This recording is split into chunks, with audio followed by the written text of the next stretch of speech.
দেখেন ছোট্ট একটি রূপালী গাছ, কি সুন্দর ছোট গাছে আম। আপনাদেরকে গাছটার গোড়ার থেকেও দেখাই। দেখেন কতটুক ছোট গাছে আম। আপনারা যারা এই গাছ লাগাবেন, বাড়িতে কিছু জায়গা থাকলে দু একটা গাছ লাগায় আম ফরমালিন মুক্ত আম খাইতে পারবেন। গাছের গোড়াত কিছু রাসায়নিক সার এবং একটু কীটনাশক 2-3 বার ব্যবহার করলে আমগুলি খুব সুন্দর হয়। আম খুব টেস্টি। এই দেখেন, দেখেন কতটুক গাছ, ছোট ছোট গাছ।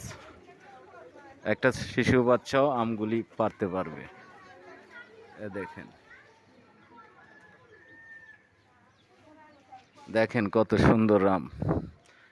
যারা আমার এই ভিডিওটা দেখবেন, ভিডিওতে লাইক শেয়ার প্রচণ্ড করে অন্যকে দেখার সুযোগ করে দিবেন।